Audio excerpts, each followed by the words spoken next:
We now have all of our document fields filled in. Everything's ready to send to our client for signature. I'm going to come up to the top of each document that is ready to go in the envelope, and I'm going to select the little bubble that pops up in the top left. So I've now got all three of these documents ready to go. And when I clicked on the first one, this little row of icons popped up. I can copy them, I can archive them, I could delete them.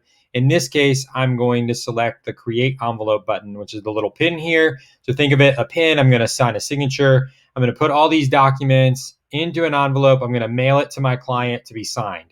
In the old days, it's what we do, right? We put them in a document, we mail them to the client, or interoffice mail them, or take them to them and have them sign them in person. In this case, we're going to send it to them digitally for that to happen.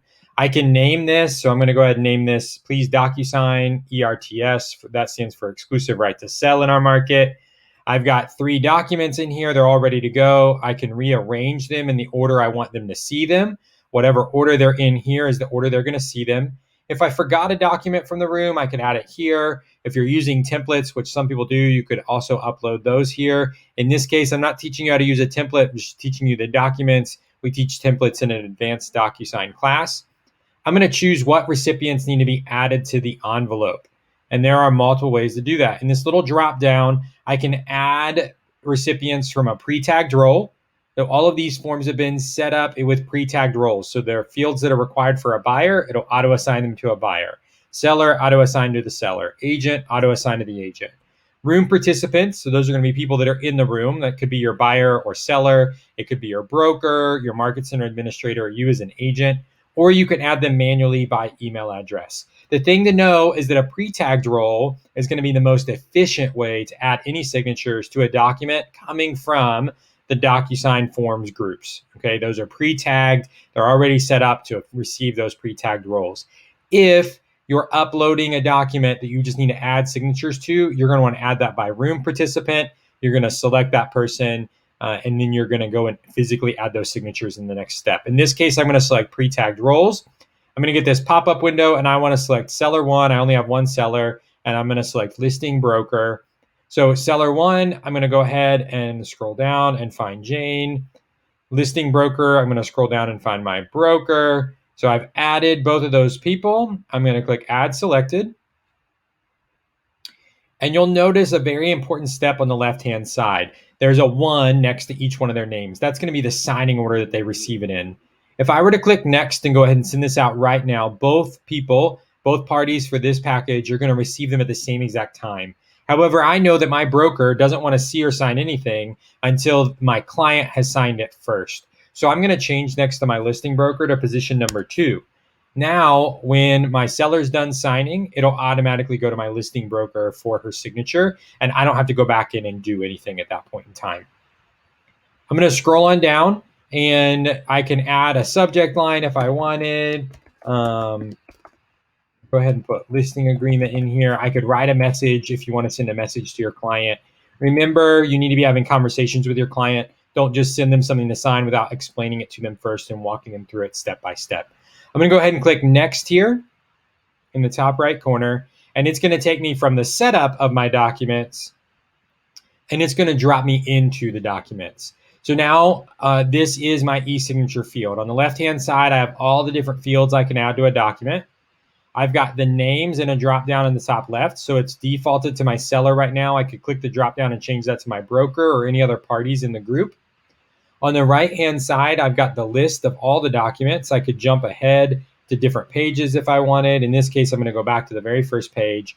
I encourage you to scroll through and make sure all the signatures are in the correct spot and where you want them. So in this case, I've got the seller signature on my disclosure. Now, something I want to point out here, on an exclusive right to sell, specifically in the market that I'm in, there are multiple places that don't have to be signed and several that are optional depending on what section it is. Again, go to a contract class. They're going to walk through this in more detail. However, I know in this case for this specific seller that I need to delete some of these and I need to make some of these required. So you'll notice the difference. If I scroll up, I've got a yellow box here that's solid or semi-solid. That means it is a required field. If I click on it, over on the right-hand side, you'll see the required field box is checked. Now, as I scroll down to the next page, I've got these white boxes. If I click on that, the required field is not checked. If I send this to my client as is, They will have the option of signing it or not. It will not require them to sign anything. And ultimately, I'm going to end up with an incomplete exclusive right to sell. And I'm not going to be able to pass my approval and compliance in order for me to get paid at the end of this transaction. I'm going to have to go back, send it back to my client, have them sign it all over again. Efficiency is key, time is money, and we want to make sure that we get these right. So I'm going to go ahead, and I know in this case, because I've already talked to this seller, that I can delete this box and this box, and I know that I need all three of these signed by my seller. I'm going to go ahead. I selected all three at the same exact time just by dragging and pulling over them. And over on the right side, I'm going to select required field, and the color is now changed and they're now required. I would go through and do that for anything else in the remainder of this agreement. Make sure you delete anything that's not required. You mark anything that is required. In this case here, I need to delete and I need to make this required. I would go through and do all of this, walk all the way through, make sure all my documents are ready to go. And as soon as they are, I click this send button and it's going to fire it off to my client. It's going to be in their inbox ready to sign. If you add the DocuSign app to your phone, you'll get notifications there when your client has opened it to view it, when your client has signed it, when your broker has opened it to see it, when they've signed it, so on and so forth, all the way down the line of how many people need to sign the document. And then when it's completed, you'll get an email and a notification on that app that your documents have been completed.